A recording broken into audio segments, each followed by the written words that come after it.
Hello there folks, welcome to probably what will be our most difficult or at least complex Photoshop task for level 1.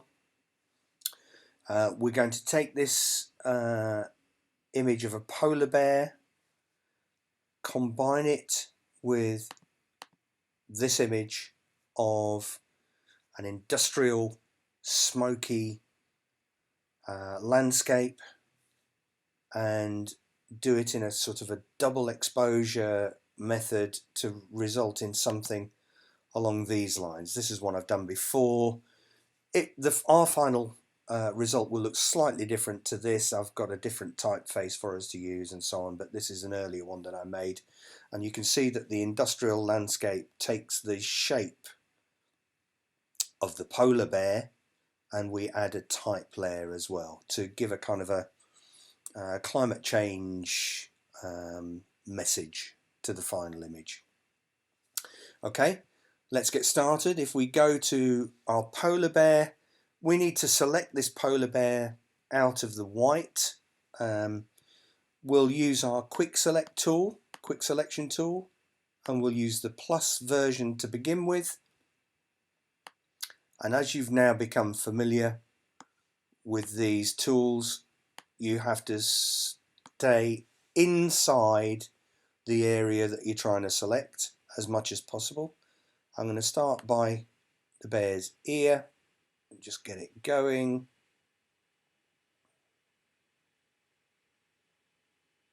And I'm dragging around and through the body of the bear.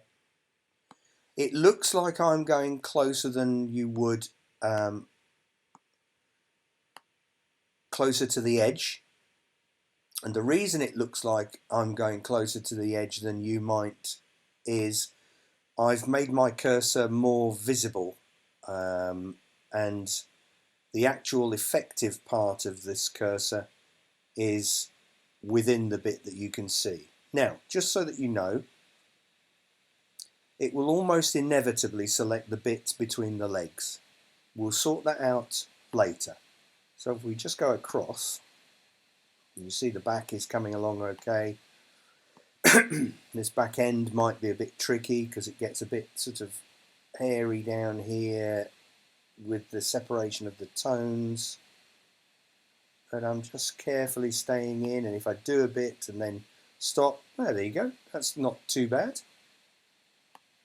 So there's the selection as you can see. If I'm dragging around with the navigator box here, look, that looks okay. Problem is these areas in between the legs that it's selected. To deal with that, we need to go over to the minus quick select tool, the one with the minus sign next to it. Start outside the selection over here, look, and push back into that area.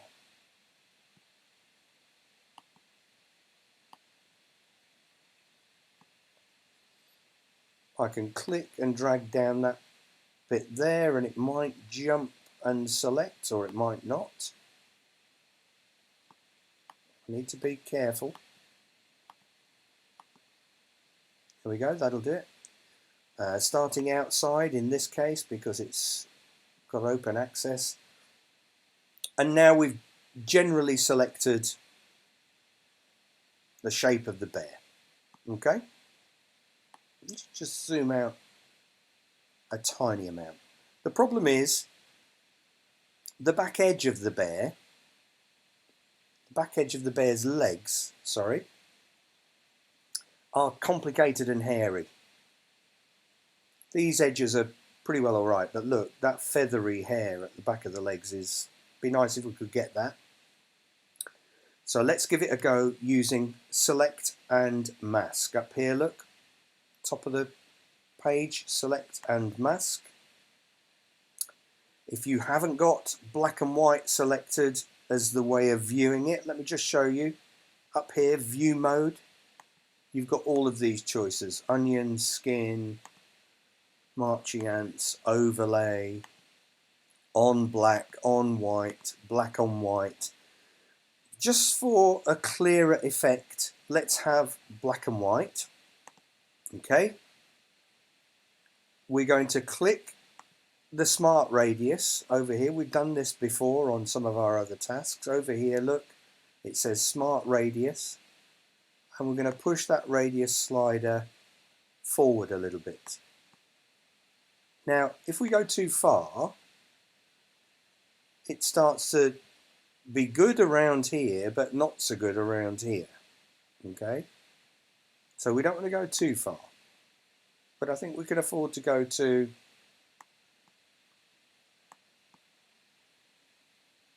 about 10, 12 pixels.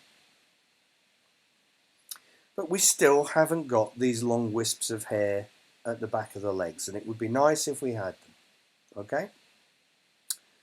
So you've done that bit. Look, I've gone to 13 pixels. Might be just a tad too much, so I've gone to 10 instead. And over on the left-hand side of this screen, there's this line of tools here. Click the second one down. Make sure that it's big enough to go across from black into white. If I was to paint down that line there, it would be both sides of the selection. It'd be in the black and in the white. And that's exactly what I'm going to do. So my cursor's here, look folks, it's about 35. I'm just going to click and I'm going to paint down that back edge of that leg in the black and in the white and let go. And look how that has selected individual hairs. Amazing. Let's go down the back of this leg here.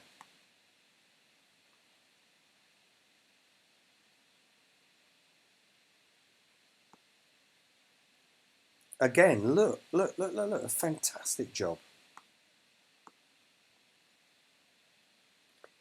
Back of this leg, look. And into that little bit under its belly too. And you've suddenly got all these hairs appearing, look, fantastic. And then finally, the back end of this leg, especially down by the foot.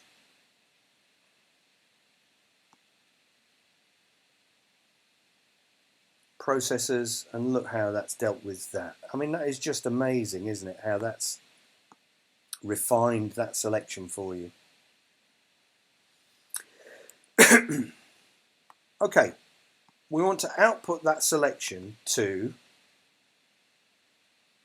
a new layer. See the output section, output settings? We're going to send that selection to a new layer and click OK. So if I now look at my layers, look, I've got my background layer with the snow, and then the new layer with just the bear floating on it. For the sake of convenience and for something that's going to happen later on, let's change that background layer now to white so that we'll have our bear floating on a purely white background.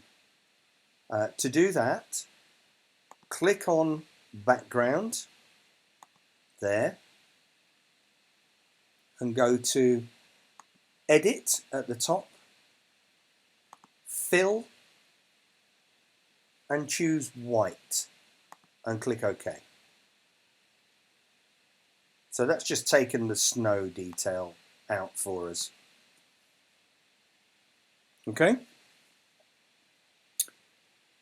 Now, what we need to do next is go to our smoke image so that we can see it. Click on the word smoke JPEG. Go to select all, select at the top, all, edit, copy,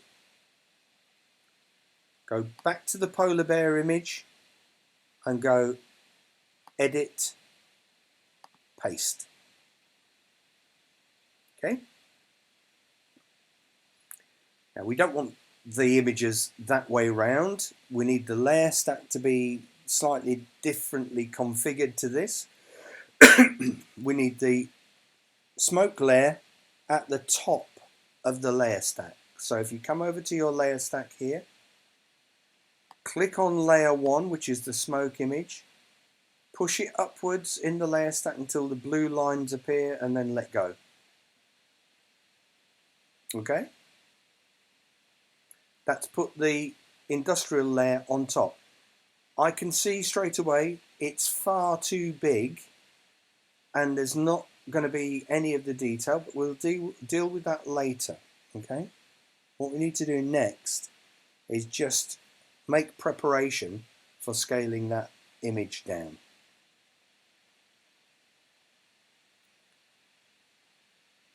Hold Control or Command on a Mac, Control on a PC, and click inside the thumbnail here of the bear layer. Look, can you see? Click on the actual image.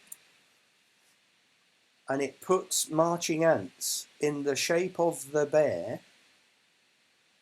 into the industrial layer. We now click on, we want a layer mask in that industrial layer. And we want the layer mask to take the shape of the bear.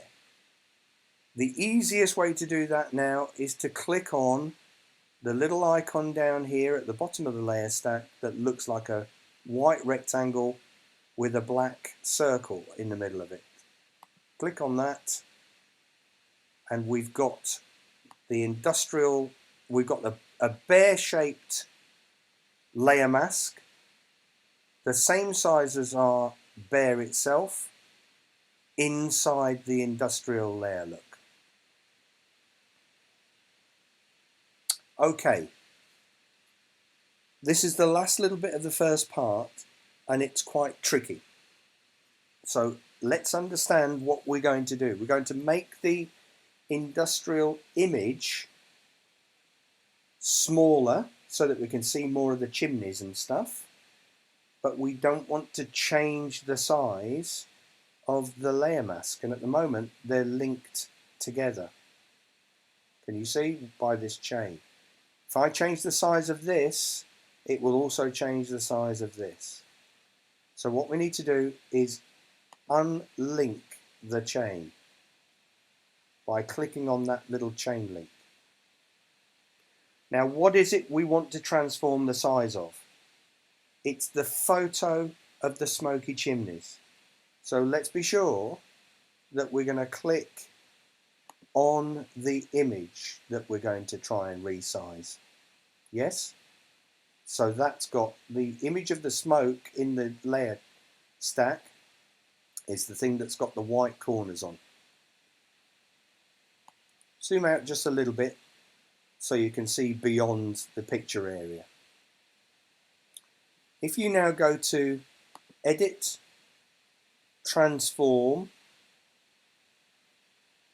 Scale, you'll see where the industrial picture goes to. It's much bigger than the polar bear picture. And what we need to do is drag these corners in so that it makes the industrial image smaller. Yes, starting to fit now. We can now zoom in a little bit. Let's bring as much of it as we possibly can. So the industrial image has to be slightly bigger than the bear image. You can't have this going on, look, where the foot suddenly is outside of the industrial image. And the back leg, look, so I need to adjust that. Now, that's pretty good, but it would be nice if all of these chimneys were inside the legs. So let's do that. And keep working. Look, I've got these chimneys in there, and that chimney's in that leg, and that chimney's in that leg. Yeah, this one's gone off the front, but we're not too fussed about that because we're going to do something else up there. Just keep pulling it into place, resizing it until it looks something like that. Then hit the Enter key, and let's just go over to our layer stack now and link that layer mask and the industrial image back together. Okay, that's the end of part 1.